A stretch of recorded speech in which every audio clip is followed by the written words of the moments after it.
We have over 7,000 square feet of wall and ceiling to paint, but none of that can start without prep work and primer.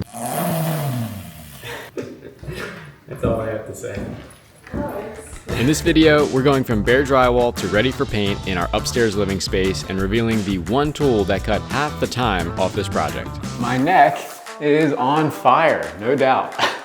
As of last week, we have a blank drywall canvas in the upstairs of our garage apartment, and it is ready for primer. That is what this video is going to be all about. We're going to be applying primer to these bare drywall walls and get it ready for paint. It's the first step. However, there's quite a bit of prep work that we need to do even before we do the primer, so I want to walk through my plan for that, some of the tooling that I've had to purchase in order to prepare for this project, and then we can finally get applying it. So let's get started. The first thing we should talk about is the actual primer. I did not get anything fancy for this. Kills 2, got it through Home Depot. It was about $90 for a 5-gallon bucket. I did some research and I really couldn't find a lot of definitive opinions on whether or not it was worth it to buy a really high grade like Sherwin-Williams primer. For the most part, painters seem to just use the basic stuff. So that's what I'm going to use. It's definitely a lot less expensive than something like the Sherwin-Williams high cover primer or whatever. I think it should do just fine for the garage apartment. Next, let's talk tooling. I spent a good bit of time really just learning what I needed to buy that I didn't already have and finding out where I could get it and actually going to buy that stuff. So most of this came online. The first thing I bought were extendable poles. These go from 4 to 8 feet, I believe. It's the Worcester Sherlock GT fiberglass, and they have this quick release mechanism, which I thought was kind of cool. You can just pull the top of the paint roller off. This is the extendable mechanism as well. So that should be good for getting the ceilings. This guy right here is an 18-inch paint roller frame, so it holds the roller from both ends, gives nice even pressure along the roller, and of course it's 18 inches wide or double the typical 9-inch roller. Therefore it covers double the amount of coverage at once. It makes painting large surface areas like an entire house go quite a bit quicker. So I decided it was a good idea to get the 18-inch paint roller. To go along with that, this is the actual microfiber roller that I decided on. 9/16 inch snap. Aeroworthy is the brand. I've seen this brand talked about a little bit. People seem to be pretty happy with it, so thought it was a good idea. I picked up like 4 of these rollers. I already had this old 9-inch roller frame. I'm gonna be using that a little bit for my secret weapon is what I'm gonna call it. But this just screwed right onto the adapter for the quick release. These things come with a standard threaded adapter to make them into a quick release on the pole, which I thought was pretty nice. And now let's get on to the secret weapon. This guy, the corner roller. Have I ever used this before? No. But through the Idaho Painter channel, Paint Life TV, he exposed this product to me, and I think that it's kind of revolutionary if it works. We're gonna see how well this works. All they did was wrap the microfiber nap around the edge of the roller, and this allows you to roll up against the edges of walls without needing to cut in. So if I can roll all this without having to get up on a ladder and cut in at the edges, that's gonna be amazing. We're priming the walls and the ceilings the same color. So really it's just trying to get into the corners is what matters. That would be the only job of the brush, is to get into those tight cracks. And so if this can do that for me, that would be amazing. We actually got the chance to meet the Idaho painter out in Las Vegas. So I was chatting with him about this. I actually bought this through his store online, Paint Life Supply, I think is what it's called.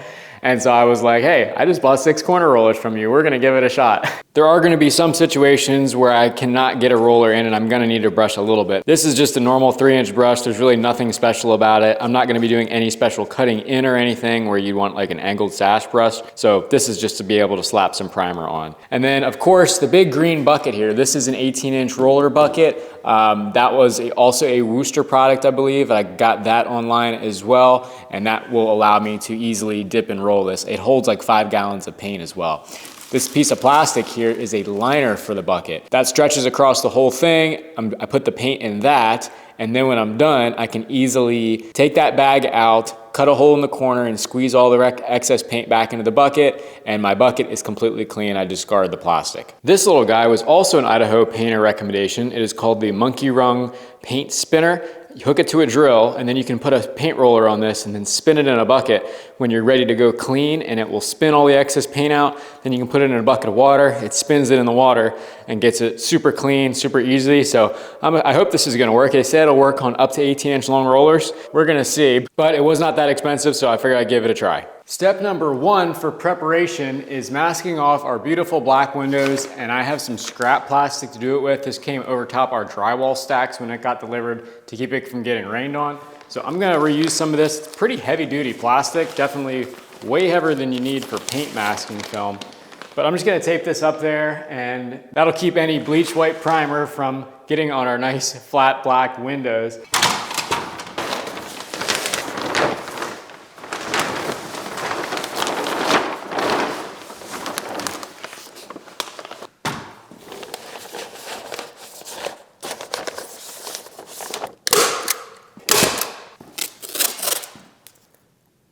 On this door, I'm gonna tape the actual door frame off before I put film up on it, just to make sure there's no paint that gets on the edge. Just a little bit of this casing is gonna be covered up with trim, so I don't wanna risk getting white paint on it.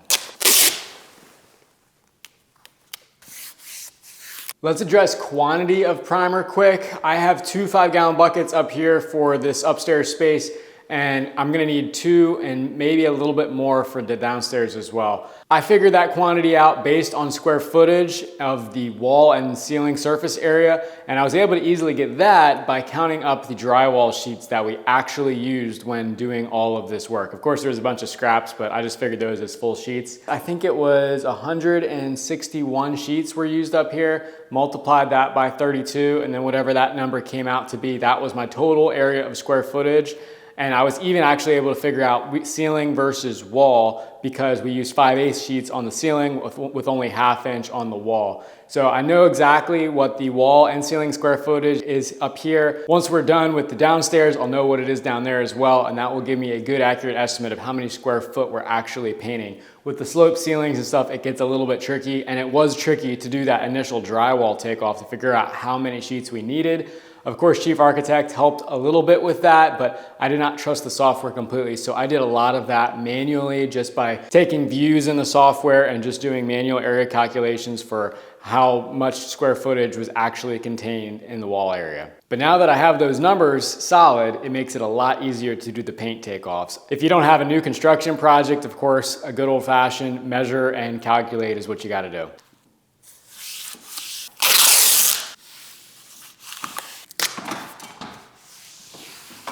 Before taping, I'm going around and looking for spots like this. I'm gonna cut this back quick with a utility knife, get that drywall out of there so that the trim will have a chance to sit flat. I don't really wanna wait till after paint to do that because I'm gonna have then a layer of paint to cut through too. Then I'll tape this off. I'm a little bit out of sequence here. I still need to foam around this window, and then it's gonna get the sqft Ventrum IS-20 tape. I just am procrastinating on that, so I wanna get the primer and paint on first, and I'll do that after we unmask everything. This overhangs in a couple places just because I told the guys to make sure to hand cut, not router cut, around all our window openings because of the Reson tape. I did not want any risk of a router bit up against this tape. So they were kind enough to hear me out on that and do all the hand cutting around the boxes and the windows and doors. But in some instances like this, it did turn out, the measurements were not as precise. So I'll take that any day though over having to throw away all of our work putting all the Sega on because the drywall rotozip punctured the whole thing.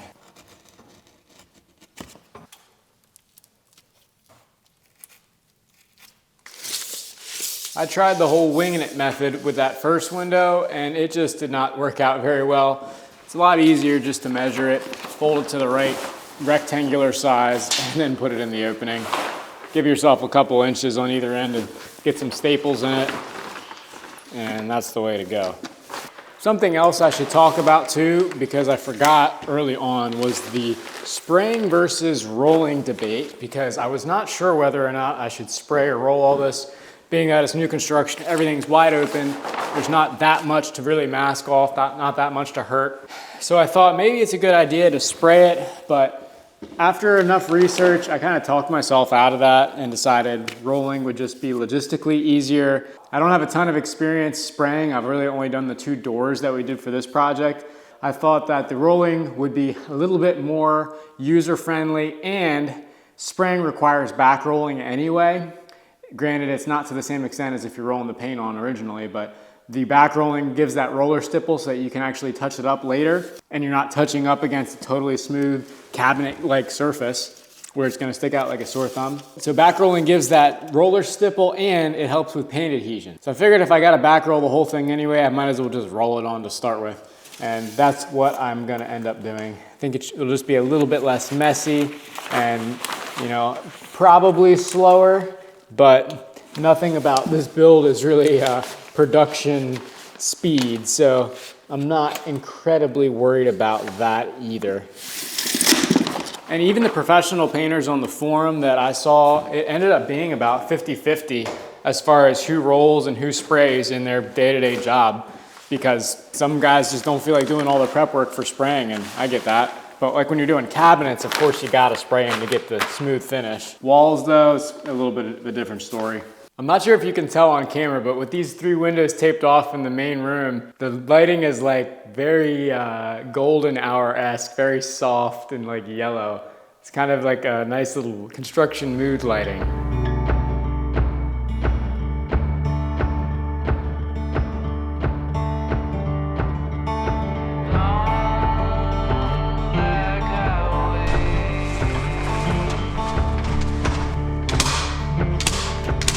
I got the other 3 windows taped off, and now the next step before we can actually break out the primer is to break out the vacuum wand and our dust mask here.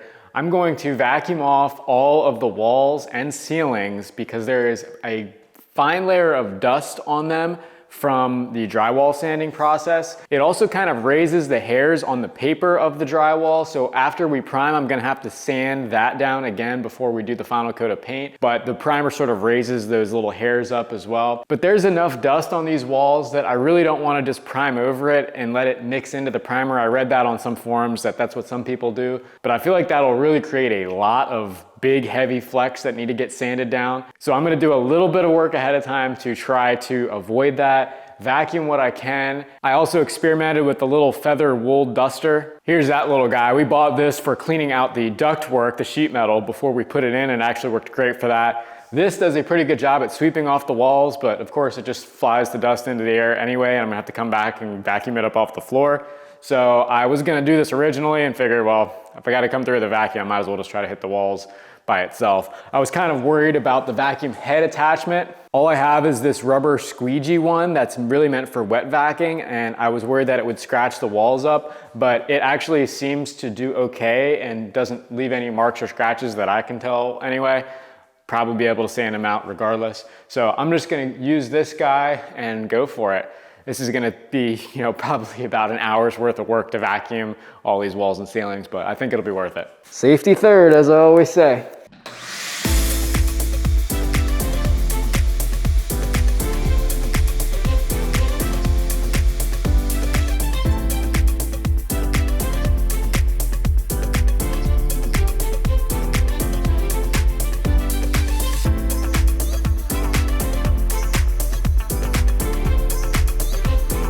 Walls are all done, now I'm on to the ceilings. Of course, I can't fit the scaffold in the bedroom here, so I'm just moving the ladder a few times and reaching what I can. The dust obviously is not quite as heavy on the ceilings. I might be wasting my time by doing this, but I'm here and we don't have that much ceiling up here, so I'm just gonna do it anyway. As an experiment though, I'm not gonna vacuum the closet ceiling in here and see if I can tell any notable difference. That's gonna be how I know whether or not, oh my gosh.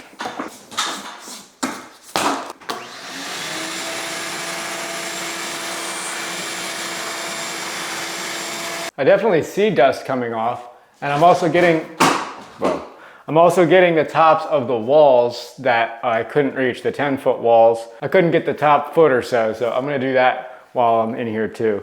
Luckily, the main area has got the scaffold in it, so I should be able just to roll around. It's just these bedrooms, I gotta be on the ladder. We're all vacuumed off, and I think we can finally put some primer on the wall. Elena should be joining me shortly, but I'm gonna go ahead and get started with what I can. I'm gonna get the rollers set up, and I think we'll start with the 9-inch corner roller and the brush, doing all of the corners and cut-ins and going around the outlet boxes and everything before breaking out the 18-inch. Ideally, I'm gonna have her on the 9-inch and or the brush, and then I will just be running the 18-inch all over the place. We're also gonna try to keep all of the roller directions going this way. That's because the light is coming in from these doors mostly, and that big kitchen window mostly. And I've read and heard from others that if you keep the roller direction in the same way as the light is shining in general, you won't see as much of the roller overlap. The same actually applies for the direction of the flooring as well. We'll run the flooring this way because of the light. I'm excited to see this thing in action to see if that actually works. Well,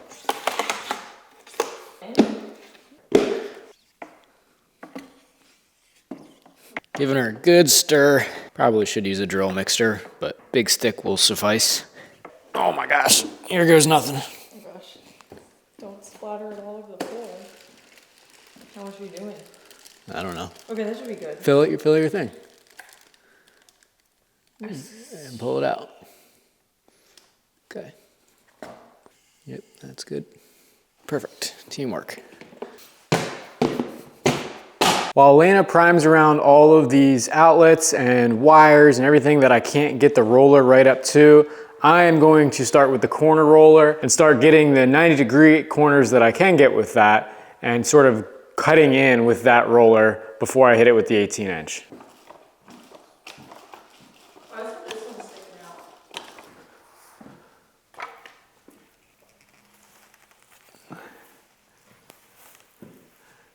Yeah, it definitely gets in the corner there, but you gotta have a good bit of paint on it. You cannot do it dry, that's for sure.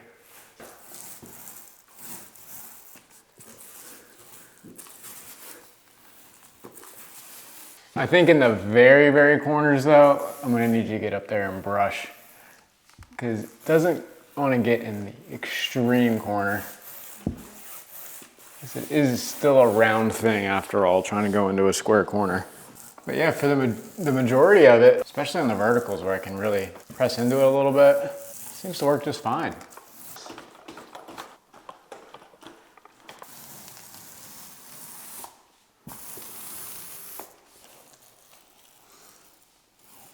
I think it does pretty much work in the non-90 corners. It doesn't cut in quite as much on the wall, but I think it's still enough that you can meet it with the roller going this way. Seems like you can, yeah. Okay, I've corner rolled at least that much and all around the perimeter of this wall. I'm gonna break out the big guy now, and I'm thinking I'm just gonna get this wall done before we start on the ceiling, just to cut our teeth with the big guy first. And then I'll probably switch back to the corner, or maybe Elena will be done by then and she can start corner rolling around these edges so that we can do the whole ceiling with the 18-inch kind of in one pass. That way there's no discontinuity at the top. This is definitely the big kahuna of rollers if I've ever seen it. The thing probably holds a half gallon of paint by itself.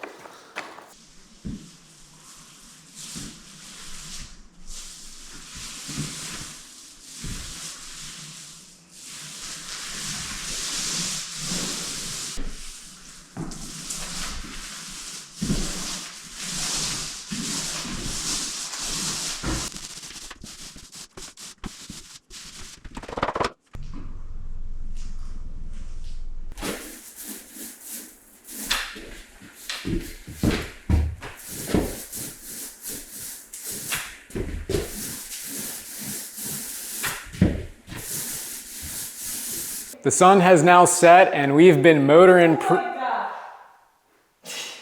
I just dropped paint everywhere. Oh my gosh. It just keeps coming. Okay, she's dripping paint everywhere, I guess. We've been making some pretty good progress on the walls. We have pretty much all the walls in the main living space all done.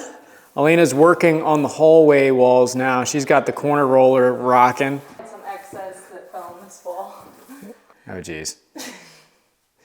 Well, she is doing a fantastic job cutting in with this roller. It makes life a whole lot easier, I will say that. Not having to get on the ladder, deal with the brush. It takes a little bit of learning, I think, to try to get a hang of it, make sure you got enough paint on the thing, but it is working quite well and making our job good bit easier. And this big guy is a real game changer, honestly. It's not even just the fact that it's double the width. The fact that there is a support on both sides of the roller means you can get nice, even pressure across the roller, and it turns out a lot nicer on the wall. Whereas a regular 9-inch roller, you're only getting pressure on the one side. So you're getting double the width, you got even pressure, and there's half the seams between roller swaths because it is double the width. So it is a win-win using that guy.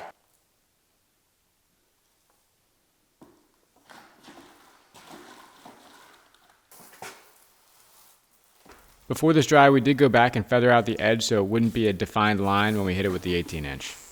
I'm gonna go ahead and do these hallway walls. That way we have all the main living space walls done. And then we're going to move on to the ceiling. I had to turn the music off due to YouTube copyright, but Elaine and I have been listening to smooth classic jazz all night. And I must say, while doing painting, it is one of the more therapeutic tasks of building that I think we've ever done. Until you get paint all over your hand. The extension pole is good for the top part of the hallway, but it does not work so well on the bottom. The nice thing about these poles is they have this quick release, which doesn't help me with that much with the 18-inch roller, but this one easily released off. It's what you gotta use down here so you don't end up jabbing the pole into the back wall, because it's a 4-foot pole and a 4-foot hallway, so. Going from the 18-inch roller to the 9-inch is like night and day. I never want to paint a big wall with a 9-inch again after using the 18. Honestly, the biggest thing is the equal pressure on both sides of the roll. It makes a big difference in how easy it is to even just roll the thing across the wall. All right, get ready to catch my drip. Catch your drip? I got the flyest drip. That's what the kids say these days. Watch my drip. Yeah, we're already on our second bucket and we haven't even quite finished all the main living walls yet, so I think that's good. That's a lot. That's a lot of paint. That's a lot of square footage that we've covered. This is 1 gallon is supposed to cover like 400 square foot. So in theory, we've painted 2,000 square feet and we still have the main ceiling to go, and then the pantry and both bedrooms and the bathroom. But we are skipping the bathroom because I still have to put the shower system in, and that's gonna have to blend in with the drywall, so I don't wanna paint it ahead of time. Wrapped up the walls and the ceiling in the hallway, so now I'm on to the main living space ceiling. I've already got a little head start on it over there, and it is going down pretty quick with the 18-inch roller. Definitely glad we invested in that setup. This would literally take forever with the 9-inch roller. I guess it is a pretty big ceiling, looking at it again. It is the main living space, and the slope ceilings do add a little bit of area, more so than if they were just straight flat.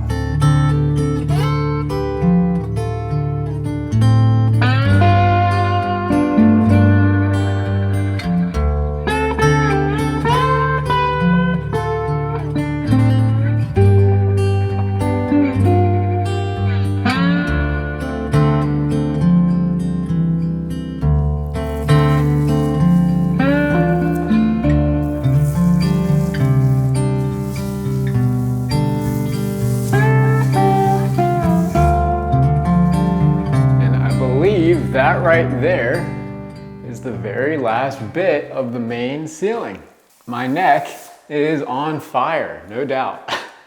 I'm gonna call it quits for this evening, but that was a lot of great progress. We still do have to do the pantry, both bedrooms, and the bathroom yet. Like I said, we're gonna hold off on the bathroom though until the shower system's done.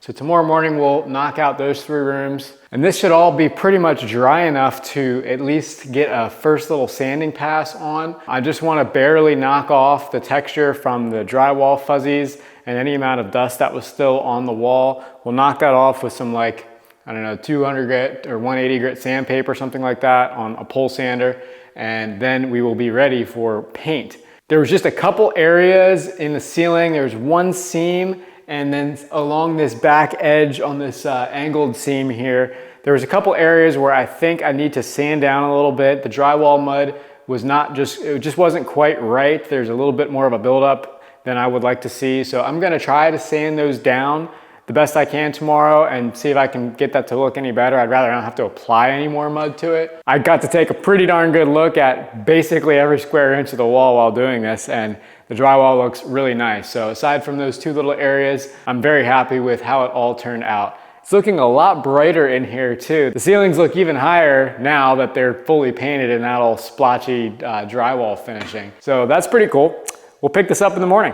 Back at it this morning. It looks like a lot different place in here with all white walls and ceilings. It's even brighter than it was before, and it looks way better in the natural light too. Elena made me bring a cabinet up here to check how well the hardware we're picking out and the sage green color looks in the natural light. This was actually a mistake cabinet where all of our wall cabinets are white, the bases are sage green, and they accidentally sent us one of the wall cabinets in sage green. So we had to get that little mix up taken care of, but it was no big deal at all. I sent a new one out, no problem. But this is a little sneak peek to our cabinet color, and it should look really, really cool when it's all said and done. All sage green bases with an island and white uppers. The goal for this morning is going to be to knock out all the small rooms, the pantry, the bedroom, the other bedroom, and I think I've had a change of heart. I'm gonna go ahead and do the bathroom in here, but I'm just going to leave a margin around where I have to connect the shower. I just have all the big rollers out and stuff, so figure it makes sense just to knock it out. It's not gonna impact, anything up here. Also, our drywall guy is gonna be coming back tomorrow to fix that ceiling seam, so I'm not gonna even mess with it. And I wanna get everything else primed so that we can see any other small defects if they exist. It's just a lot easier to see them with one flat coat of white on it rather than looking at how the mud blends in with the raw drywall. That leaves the last two bedrooms to do, but the problem is I only have this much primer left. Both other buckets are empty. Of course, when we went to Home Depot to get the primer, I knew I needed like 6 buckets total for both up here and the garage, and they had 2 in stock. So I could only get 2, and now we're out. So this evening I need to run and get some more. However, I'm gonna take a brief hiatus from painting because we're getting some tree work done tomorrow to clean up from the storm damage way back in August. So those guys are coming, and I want to have a big pile of tops ready for chipping. So I need to take advantage of the daylight to go out and do some skid steer and some chainsaw work, and I will come back tonight. I'll go to Home Depot this evening once it gets dark, and then come back tonight and finish these 2 bedrooms up. I don't really want to clean out all these rollers if I'm gonna have to use them tonight, so I'm gonna do what I did last night, which is just put them in the bucket. And the nice thing about this liner is I can essentially use it as just a regular old plastic bag to keep things from drying out. So I'll let these guys kind of sit in the paint. Load them up with some paint first. I like these handles because they have this nice little quick release on them. I guess I will clean this little pail out. That's easy enough.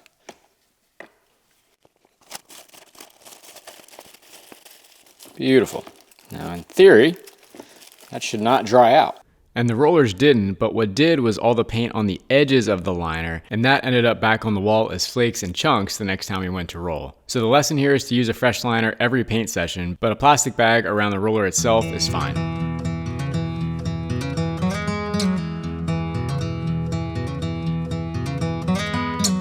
Daisies blooming, sundress swaying in the breeze. I can't stop staring. You've put a spell on me, and I hope that you never decide to set me free. The way you're moving, it's got me moving my own feet. The greatest feeling that I could ever dare to dream is you forever moving next to me. Let's not waste time. Take this slow. Gosh, whose idea was it to put this niche in again? Wasn't really thinking about the painting of it too much. I'm just glad I didn't have to finish the drywall up here. That must have been fun. Can't really keep the paint bucket up there. Not much room. Dave came back a couple days ago and redid that joint up there. I don't know exactly what caused it to fail, but he just redid the whole butt joint. We also saw that one of these joints in the kitchen dormer, this guy right here, was showing a little bit in the light. It turned out it wasn't fully full of mud, so there was just like a little depression there. And with this light coming in through this window, it caught just right. So I had him fill that as well, touch up a couple other little areas. There was some porosity around some of the corner bead. I'm not really sure why, but he skim coated that, and I just hit it with some primer. Now I'm gonna finish priming as well. I also primed that little niche. Elena did not want to prime that, and for good reason. But now it's time to finish touching up this primer in here. All the new stuff that just got drywall mud on it needs to get a coat, and I'm thinking I might coat the whole ceiling again. I don't know, we're gonna see how well I can blend this primer in with the existing, and then it's gonna get 2 coats of ceiling paint anyway, so that probably will take care of any inconsistencies. So we'll just see how this primer looks when it dries.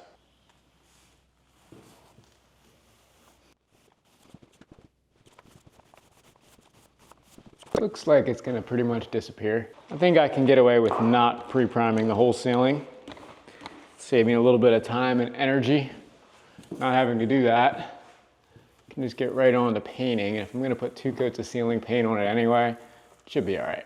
Corner rollers definitely come in clutch. Love being able to roll right up against the wall. The only corners they can't get in are where 3 wall planes meet. It does leave you just with a little quarter size area right into the corner that you gotta hit with the brush. But beggars cannot be choosers. Priming is finally done. All the touch-ups are done, and we are ready to clean the rollers now. I'm gonna head outside for this. Before I spin them out though, I guess I'll try to save as much as I can with this primer with my little painter's tool here. I just learned recently that this is what this curve is for cleaning rollers out. Thank you to YouTube for that. Should make it quite a bit easier to clean it with the water once all this bulk paint is removed. And the nice thing about these plastic bucket liners, I can just gather it up like a cake decorator's bag, snip one corner, and drain it all back into the bucket. That was a tip from Stud Packs. Thank you, Paul and Jordan, for that one. These 18-inch rollers hold a ton of paint. It's like very oddly satisfying to squeeze that out. The more I get out here, the less has to come out with the water. It's like cake icing. It's a little bit on the runny side.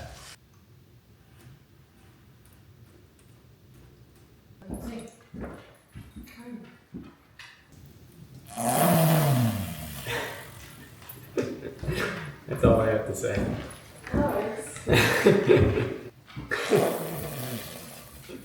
Again, that's all I gotta say. The roller spinner was fairly unsuccessful at cleaning an 18-inch roller, mainly because you need a bucket deep enough to actually submerge the whole thing. It worked decently for the 9-inch, but I found it was best just for drying the rollers out. Oh. I learned an even better technique that I'll show in detail on the next video when we actually paint. So after Dave fixed that joint and I reprimed it, that looked good, but with the primer on, you can really start to see all of the fine details of the drywall, especially if you hold a light up to it, or if just the morning light is shining on it. And looking closer, there was a couple other problem areas that we got to address. Something I noticed when I was priming these little niches are that the corner beads had some porosity in them. I looked a little closer, and actually a lot of even the flat seams like this had the porosity as well. So you can see there's all these tiny little air bubbles. That is just over a regular flat joint here in the bedroom. On camera with this light, you can see right through this coat of primer. It's kind of weird. In person, you cannot see all of those screw patches and lines. Just goes to show you what the light does reflecting off. But as I looked closer around the niche beads and all the corners, I noticed that porosity all over. Pretty much anywhere there was a decently thick coat of mud. So I told Dave about this. He really wasn't sure exactly what caused it. He's thinking that maybe he coated the second coat over the first before the first was completely dry. So he came back, went over those. They're pretty easy to fill overall. And now that I'm actually finding some that I didn't see before, and I'm just gonna go ahead and fill those myself. Unfortunately though, we gotta reprime those areas, and it's just kind of a pain more than anything, and just using time unnecessarily. And the second area we're fighting are these no-coat seams. So this has got a new coat of mud on it right now. That's why you can see that variation, but you could see the edges of that tape up there after it was all finished, and you couldn't see it until it was primed and the morning light was hitting it. but it really did not look good. I have some photos of it I can throw up. And it was the same deal on this joint in the kitchen here. That definitely needed some touch up. So Dave came back yet again to recoat, and now I'm on my second or third round after he's gone, touching it up myself too. It's just been really difficult to keep that line straight. When Dave came back, he coated kind of close to that center line, and it ended up making it look a little bit wavy. So we had to reverse course, take that mud out of the joint by sanding and scraping it out, and then apply more mud to kind of feather out where we dug it out from the center going outwards from the joint. So that seemed to have worked a lot better. We were able to keep the no-coat seam to give us that straight line, but still got to reprime this yet again. These are just some of the unfortunate realities of building. Things do not always go the way you plan, and it costs time and energy to fix it. So the important thing is we are going to fix it, and we caught it before we put expensive paint on. It's fairly easy to put more joint compound on, sand it out, and reprime it with pretty cheap primer than it is to have to repaint the whole ceiling with expensive Sherwin-Williams paint. But I just wanted to share this with you that, not everything always goes according to plan, especially now that we're getting into the finished details where all these little aesthetic minor imperfections can really cause a big eyesore if you don't catch them early and fix them early. So I'm gonna finish touching up all of this drywall, sand it, reprime it, make sure it's all good, and then we can get on to painting. I'll cover all the actual painting in a separate video, and we will pick up where we left off here, starting with sanding all of the walls down. As always, thanks for watching, and we'll see you on the next one.